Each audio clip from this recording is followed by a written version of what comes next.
What a challenge to talk to one of the most, in my opinion, in life, we've seen within this part of the world great people like Al-Khwarizmi, who invented algorithm. Globally, Newton, Henry Ford, the Wright brother, Albert Einstein, and Elon Musk.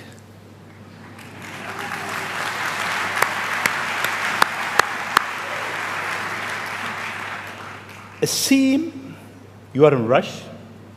You want to go to places that nobody been. You are reinventing a certain industry, from the rocket industry with SpaceX to the car industry with Tesla. What's your mission life? Why you do whatever you do? Sure. Well, first of all, thank you for having me. It's an honor to be here, and we're having a really great time with my kids in Dubai. It's really been fantastic. I'd really encourage anyone who hasn't been to visit. What a great city. Thank you. Thank you.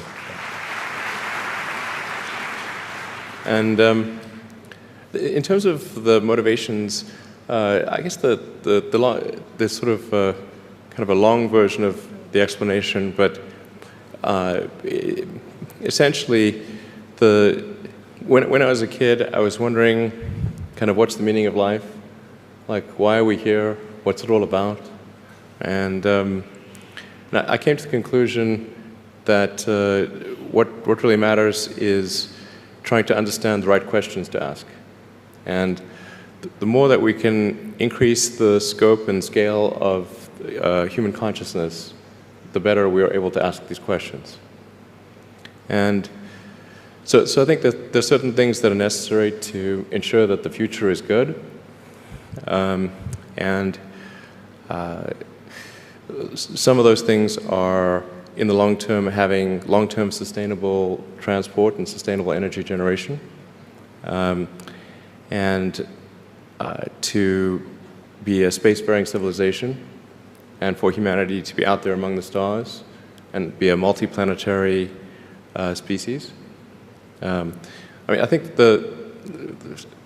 being a multi-planet species and being out there among the stars is important for the long-term survival of humanity. And that's one reason, kind of like life insurance for life collectively, life as we know it. But then the part that I find personally most motivating is that it creates a sense of adventure, and it makes people excited about the future. If you consider two futures, one where we are forever confined to Earth until eventually something terrible happens, or another future where we are out there on many planets, maybe even going beyond the solar system, I think that second version is incredibly exciting and inspiring, and there need to be reasons to get up in the morning. Life can't just be about solving problems. Otherwise, what's the point? There's got to be things that people find inspiring and make life worth living. So what is life for you?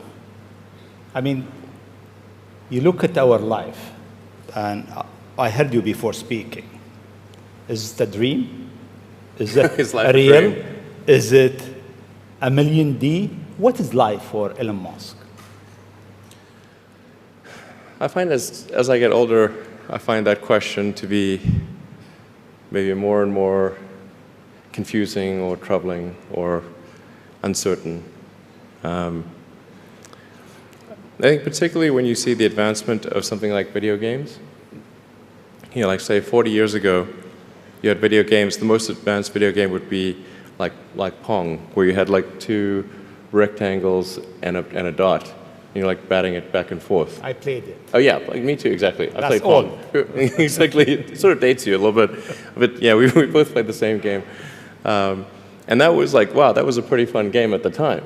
But now you can see a video game that's photorealistic, almost photorealistic, and millions of people playing simultaneously.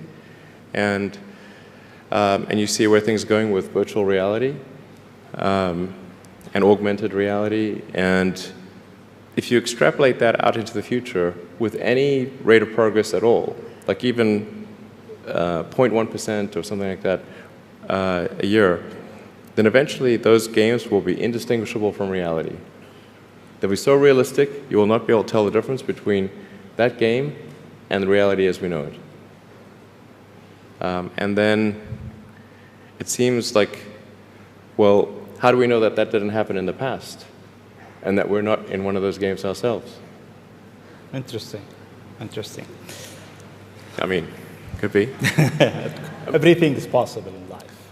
I mean, there's, like, I mean, yeah, particularly like things seem to be accelerating to something. Isn't it? I mean, if we look at our life, it seems in the past 100 years, life been accelerating quite fast. Yeah. In the past 20, It's much getting faster. Faster and faster. Is it more slow? So my question is really, how life will be in Earth 20, 30, 50 years from now? Our education, our transport. How do you see it?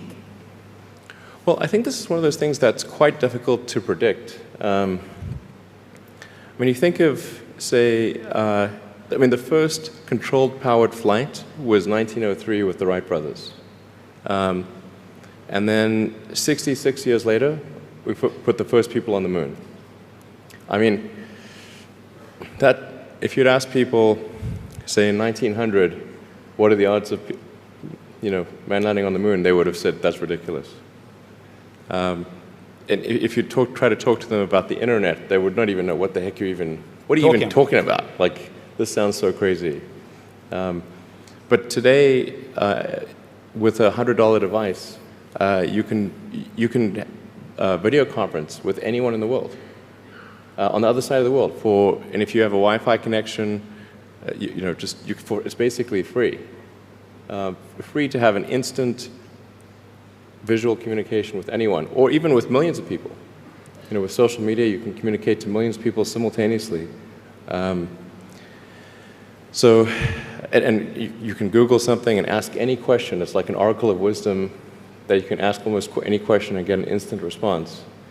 It would have been incredibly difficult to predict these things in the past, even the relatively recent past.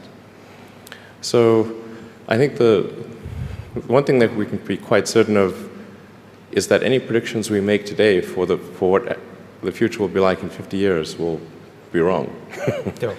That's for sure. I mean, I think directionally, I can tell you what I hope the future has, as opposed to maybe what it will be, because this may just be wishful thinking. I mean, I hope we are out there on Mars and maybe beyond Mars, the moons of Jupiter. I hope we're traveling frequently throughout the solar system, perhaps preparing for missions to nearby star systems. I think all of this is possible within 50 years. And I think that would be very exciting to do that. And I think we'll see autonomy and artificial intelligence advance tremendously. I think that's actually quite near term. My guess is in probably 10 years, it will be very unusual for cars to be built that are not fully autonomous. 10 years. 10 years from now. Yeah. I think almost all cars built will be capable of full autonomy in about 10 years.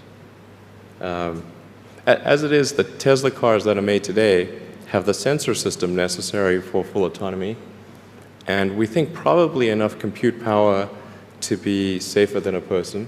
So it's mostly just a question of developing the software and uploading the software. And if it turns out that the compute power, that more compute power is needed, we can easily upgrade the computer.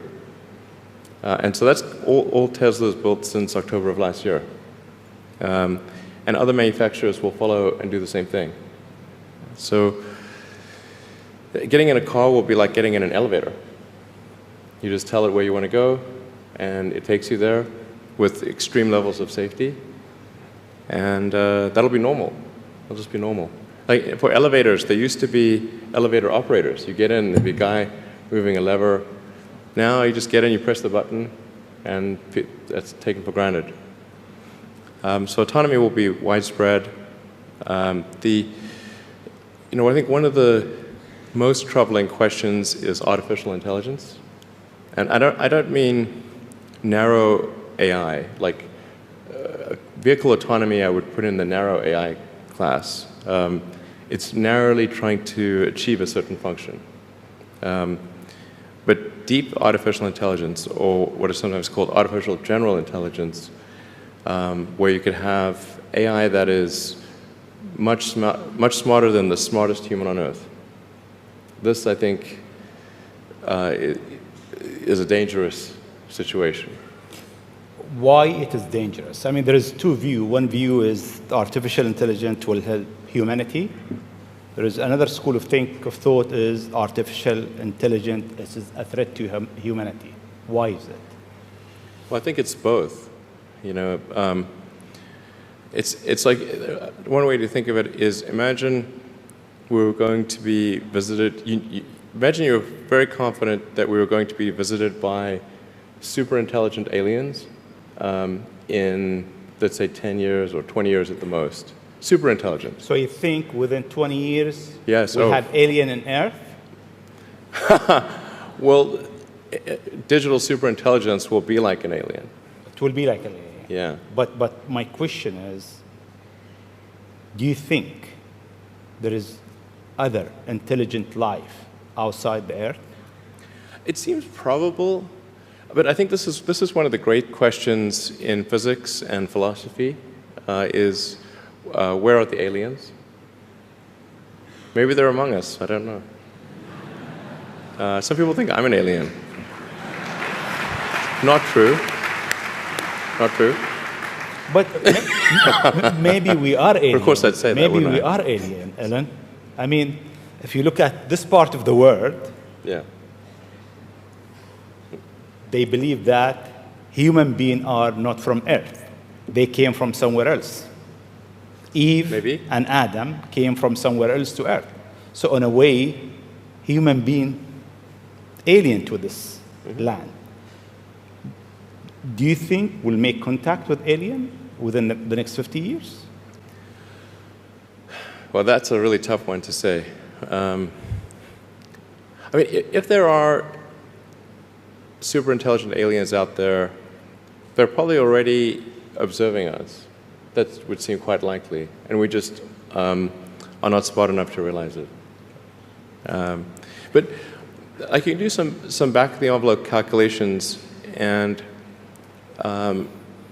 any advanced alien civilization that was at all interested in populating the galaxy, even without exceeding the speed of light, even if you're only moving at, say, 10 or 20% of the speed of light, you could populate the entire galaxy in, let's say, 10 million years. Maybe 20 million years max. This is nothing, in the grand scheme of things. Once you said you want to die on Mars, why? I don't, to be clear, I don't want to die on Mars. It's like, we're all going to die someday. And if you're going to pick some place to die, then why not Mars? Okay. If we're born on Earth, why not die on Mars? Seems like maybe it'd be kind of exciting. But so I think, given the choice of dying on Earth or dying on Mars, I'd say, yeah, sure, I'll die on Mars. But it's not some kind of Mars death wish. And if I do die on Mars, I just don't want it to be on impact. Okay. Got it. Yeah. Let's come back to Earth, actually. Okay. You tweeted that you are building a tunnel under Washington, D.C. Why? What is it? Well, it's a secret plot. Okay. Just between us. Okay. Nobody heard you? Yeah, exactly. Please keep that secret. I think this is going to sound a little, it seems like somewhat trivial or silly, but I've been saying this for many years now, but I think that the solution to urban congestion is a network of tunnels under cities. And you can, when I say, I don't mean a 2D plane of tunnels, I mean tunnels that go many levels deep.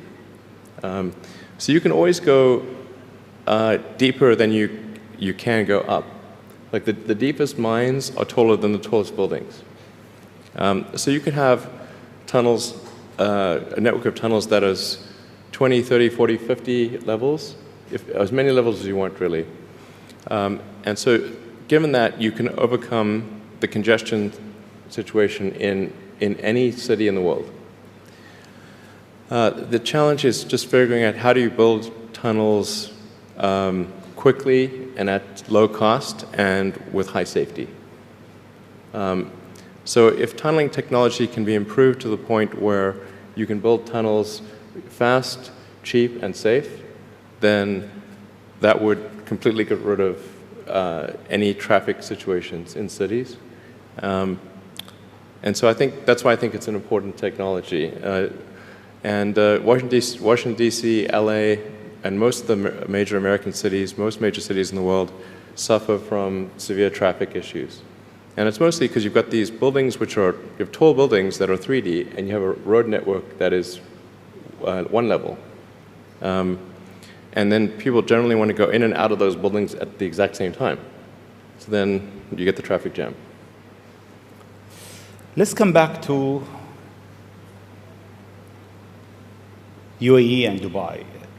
The first time I met you, it was 4th of June, 2015, at your office in SpaceX. And I asked you, would you have a presence in UAE? And your answer was, I'm busy with China.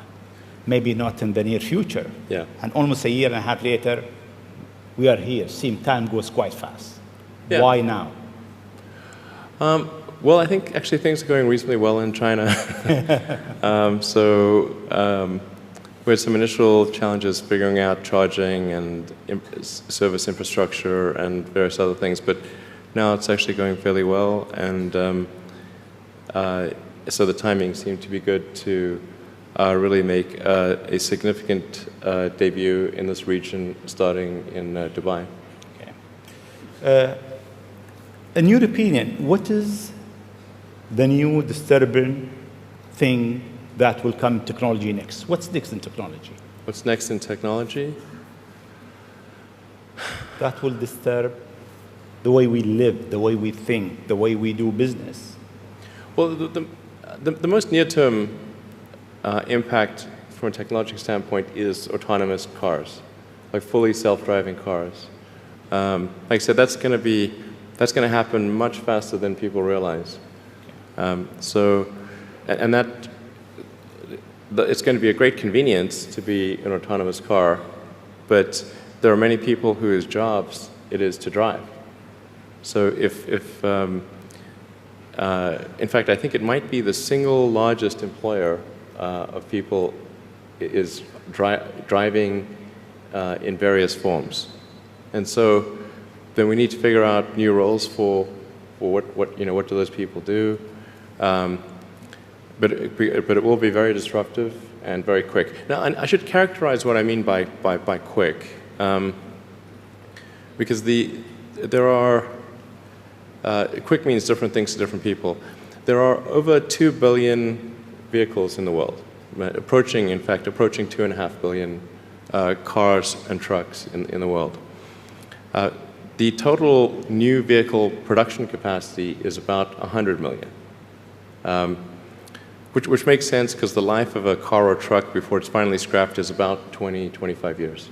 So the point at which we see full autonomy appear will not be the point at which there is massive societal upheaval, because it will take a long time to make enough autonomous vehicles to disrupt employment. So that disruption I'm talking about will take place over about 20 years. But still, 20 years is a short period of time to have, I think, something like 12 to 15% of the workforce be unemployed. Yeah, thank you. This is the largest global government summit. We have over 139 governments here. if you want to advise government official to be ready for the future, what is three things or three advice you'll give them? Well, I think the first bit of advice would be to really pay close attention to the development of artificial intelligence. I think we need to just be very careful in how we adopt artificial intelligence and to make sure that researchers don't get carried away. Because sometimes what happens is a scientist can get so engrossed in their work, they don't necessarily realize the ramifications of what they're doing. So I think it's important for public safety that governments keep a close eye on artificial intelligence and make sure that it does not represent a danger to the public. Let's see. Secondly, I would say we do need to think about transport in general. And there's the movement towards electric vehicles, sustainable transport. I think that's going to be good for many reasons, but again, not something that happens immediately. That'll happen slower than the self-driving vehicles. So that's probably something that happens over 30 or 40 years, the transition to electric vehicles. So thinking about that in context, the demand for electricity will increase dramatically. So currently, in terms of total energy usage in the world, it's about 1/3 electricity, about 1/3 transport, about 1/3 heating. So over time, that will transition to almost all, not all, but predominantly electricity, which means that the demand for electricity will probably triple. So it's going to be very important to think about how do you make so much more electricity.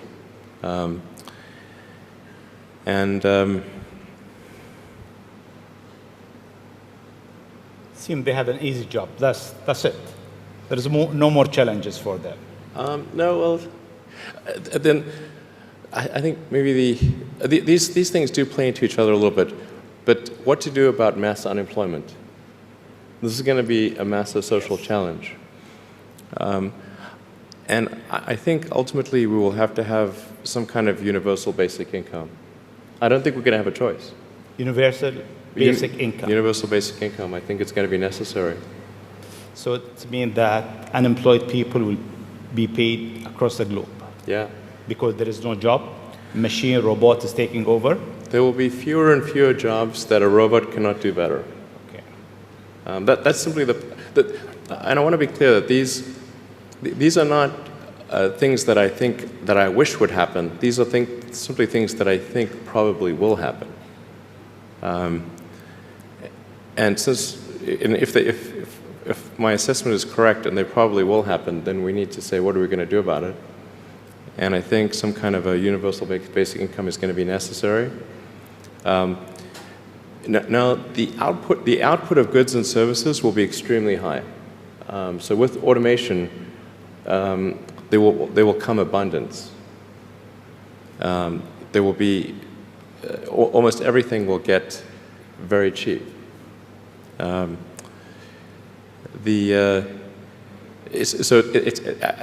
I think I think we'll just end up doing a universal basic income. It's going to be necessary. The harder challenge, much harder challenge, is how do people then have meaning? Like a lot of people, they derive their meaning from their employment. So if you don't have, if you're not needed, if there's not a need for your labor, how do you? What's the meaning? Do you have meaning? Do you feel useless? That's a much harder problem to deal with. And then how do we ensure that the future is going to be the future that we want, that we still like?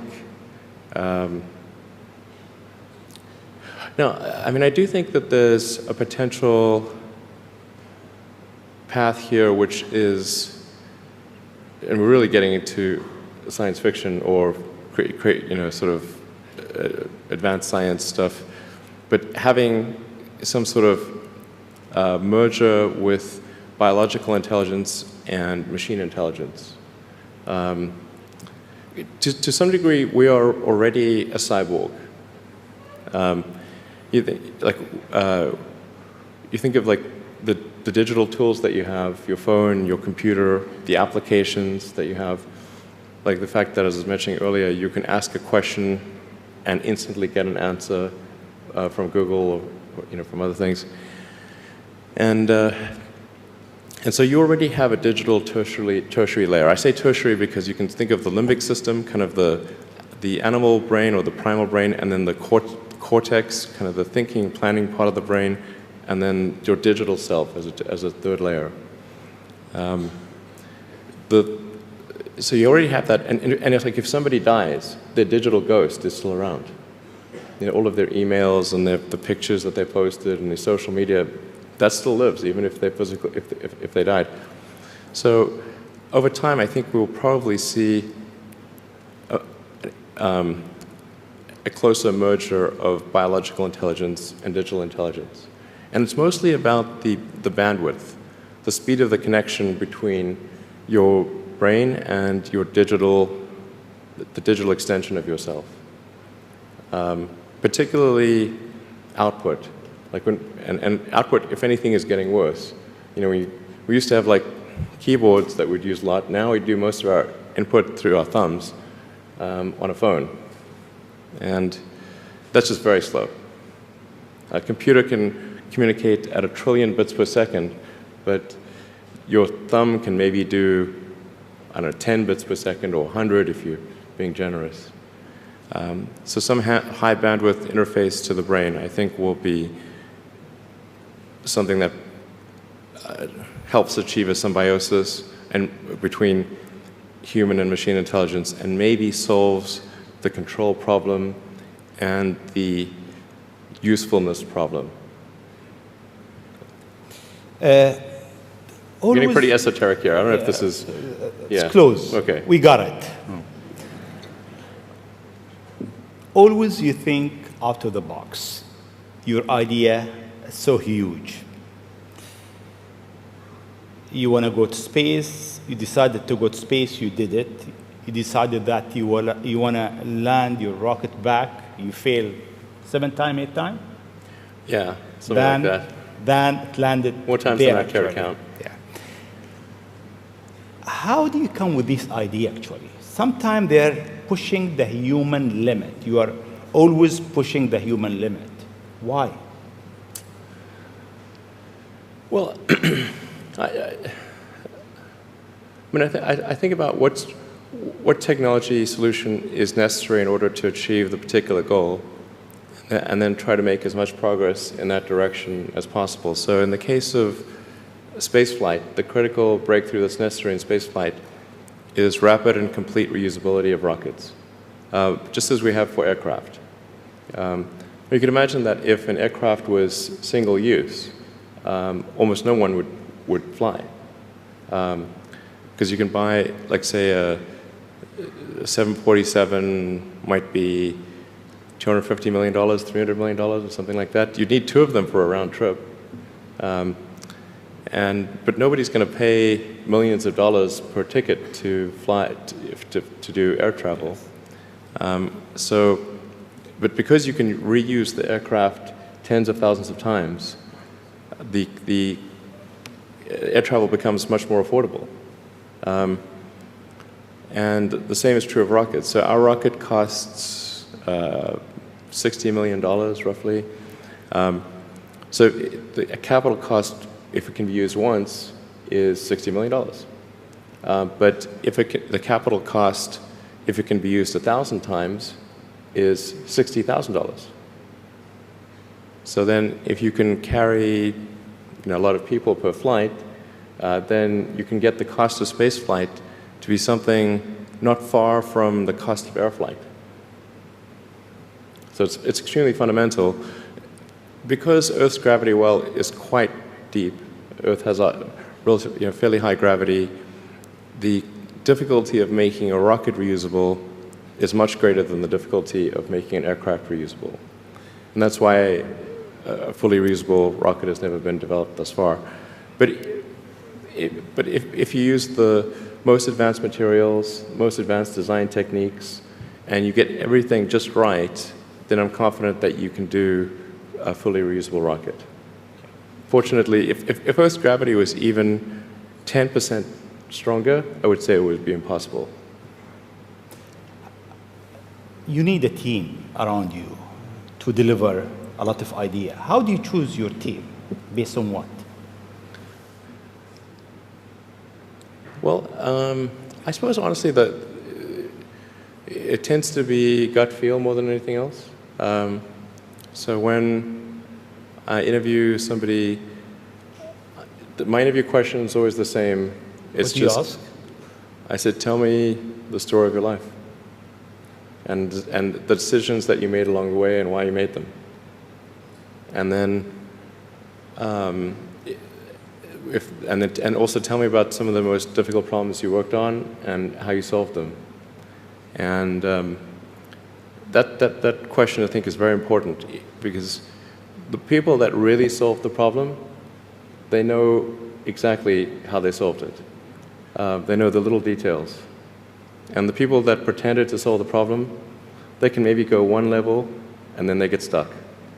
So, what was your biggest challenge in life? Biggest challenge in life?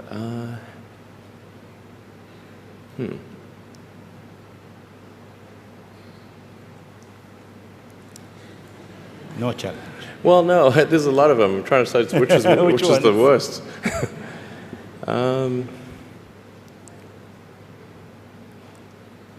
I think just thinking about how to spend time.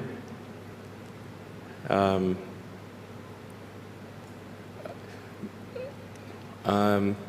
of the biggest challenges, I think, is making sure you have a corrective feedback loop, and then maintaining that corrective feedback loop over time, even when people want to tell you exactly what you want to hear. Okay. That's very difficult. Yes. Time is over. I'll ask you just one last question, sure, if you allow me. In the World Government Summit, we have so many people from, so many young people actually, from across the globe. If you have an advice to them, young people globally who want to be like Elon Musk, what's your advice to them? I think that probably they shouldn't want to be. You? I think it sounds better than it is. Okay. Yeah, it's not as much fun being me as you'd think. I don't know. You don't think so? No. There's definitely, it could be worse for sure, but it's, I'm not sure I'm not sure I want to be me. Okay. But if, you know, I think advice, I mean, if you want to make progress in things, I think that the best analytical framework for understanding the future is physics. I'd recommend studying the thinking process around physics, like not the equations. I mean, the equations certainly they're helpful, but the way of thinking in physics is it's the best framework for understanding things that are counterintuitive.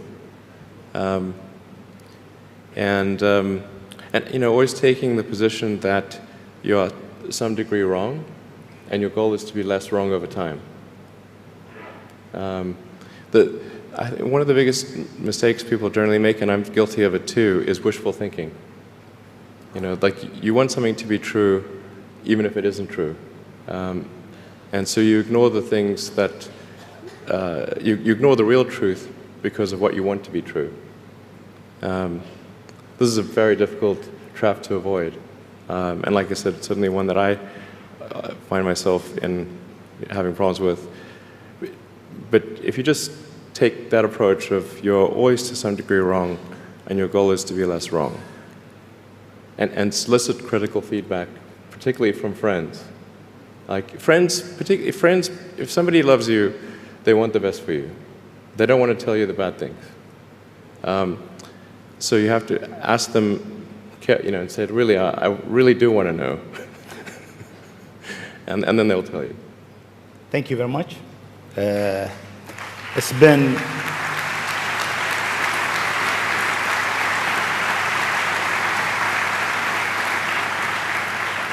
It is great for the World Government Summit to have a legend who's creating the future for humanity to share his thought, his idea, his vision, his challenges, and his hope for life. Thank you very much. Thank you for having me.